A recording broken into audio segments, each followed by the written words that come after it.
Good afternoon guys. So nagbalik kita diri sa area sang Esplanade 3 no.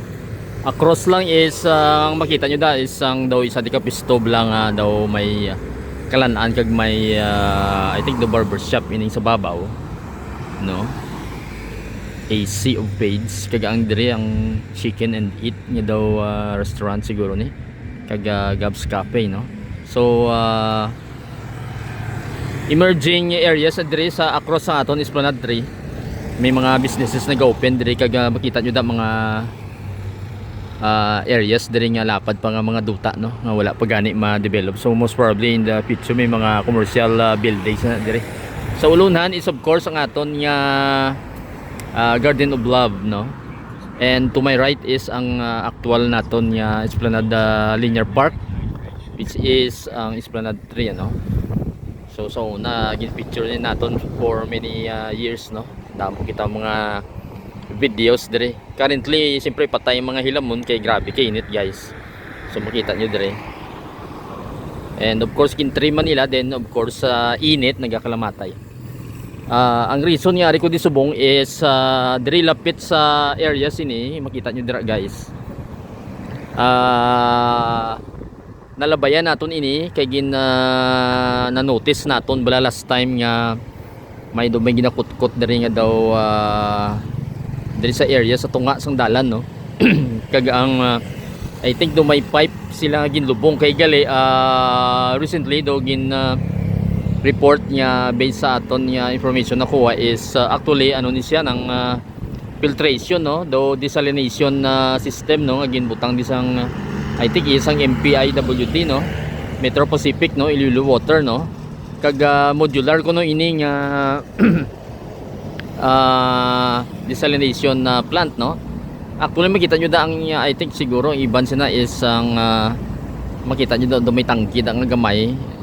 Actually ano na siyang filter no. So ay remove mo lang ang salt pero daw multi-step man siyang filtration no. Diri lang kita kay mainit guys. So nagapasilo lang kita diri sa may aton tinga mga kahoy kay mainit maskin na hapon na siya no. Kag I think may 2 million liters per day ni siyang output.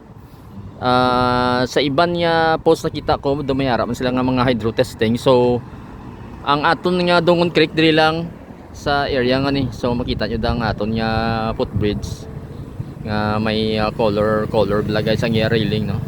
So na nagpicture makita dira. So salty na di ang tubig no. So para maka-augment sa aton nga shortage sang water supply sa syudad kay I think ever since nga nag-operate ang MPIWD ang Metro Pacific Iloilo Water wala ya ma-reach ang required na nga demand sa tubig. So mga 30% lang siguro ang pwede niya i-supply no. So that's why nga may shortage kita dako aton shortage as well as ang para ma-supplement ini kag nagdako ang syudad. So kailangan naton more water, electricity and then even ang internet naton no. Kinanglan naton nga i-upgrade. So amo ni siya ang ilang way nga para masolusyonan no bulig-buligan bala ang shortage no. Pero may ara man kita dito sa may I think sa may Inguri or sa Inaktakan area nga mas dako dito I think ongoing may nasubong. Pero siguro mga 10 times more sang iyan yung capacity no. 5 or 10 times more no. So iniya daw gamay lang siya. So tanaw natin kung well in the future kung base kung mag-inaugurate sila di or on open ini. Actually yung fence na may tabon yung mga tarp guys so dagdag lang siyempre so kita nun. Pero actually hindi mo ni siya makita kung nakatabon dira no. So mo lang yun ang nakita natin dire. Kay may nakita kitang structure last time may na-build no. So desalination plant kali ini. So tanaw naton kung may makita kita nga mga news nung kung mag-operate siya. So dali lang ni kay siguro may hydro testing lang sila. And then kung sige lalo na kung maski nagaulan-ulan kay kulang man gyapon kita tubig kay hindi man all the time namin tubig kung nagabagyo no. Kay lubog ang tubig nato maski nalin sa masin ng dam naton. Kay isa iba naton yung mga supplier no. So hindi man assured niya no. While this one sa Middle East tamo ni ginagamit nila no desalination plant kay wala man sila sang tubig sa deserto. So ang tubig sa dagat gina-filter lang nakuha ang salt amo nang nimo nga potable drinking water no. So amo na ding ilagaling nga structure diri. So muna na guys, so dali lang ning aton niya no. till the next videos and updates. Thank you for watching. Okay guys, so ari kita sa may Garden of Love, no. So makita nyo dang aton nga lighted yung mga heart shape nga daw arko-arko bla guys. So nakalabay ko di kag na notice ko nga may ari gali diri nga air quality, no, nga monitoring station, no. So palapitan naton. Wala ko idea kung saan ini sa gin put up guys. So palapitan lang naton. So I remember sa una sa may CPU, no, Central Philippine University, mayara na nga air quality monitoring station, pero doon naguba na ato. So ini may ari galit din sila gin butang. So ga monitor ni siya sang air quality, no. So damo siya sang daw mga sensor, no. So hindi ko ni familiar sini, pero try ta lang i-zoom makita nyo dira na may mga sensor siya sa babaw, no. So naga-measure siya siguro sang ratio sang carbon dioxide kag sang oxygen, no. Then sa babaw do may mga antena.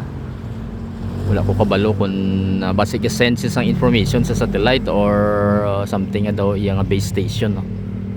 And then may CCTV man, no, para sa surveillance, no, kung sinong naga kadto diri para hindi ba guys makawat ang aton nga equipment. So diri lang siya sa may Garden of Love nato na. Dumdamo siya sa, I think may suga man siya kay sa kilid yan ito may mga suga, no. So na notice ko lang diri nga gulpil lang nina ako nakita diri. So una wala ko idea kung saan o ini put up. Diba si may idea ka mo kung saan o ini gin butang diri, ti comment niyo lang sa comment section nato na. Malakat-lakat lang kita kadali, no. Wala diri tao, may mga tanong pa man, no. Even though nga mo ni kainit ang panahon naton. So may pirtahan siya guys, ara dira. Kung magsulod siguro to ang nag-operate. So ara siya, no. Solar powered na yung suga. Makita ko nga may solar panel ang suga sa babaw. Then do may antenna, no, daw communication system sa babaw, no. Then ara siguro ang equipment niya na mo nang nagasuyop man sa hangin. So ginakuha niya siguro sang sample ang hangin, no. Then may CCTV. So muna na guys, wala ko idea kung saan ini siya ginbutang dire. Pero ti yaman siguro sang city ini, sang government, no, para ma-monitor ang air quality dire sa aton sa Iloilo. Malibot lang kita sa piyak.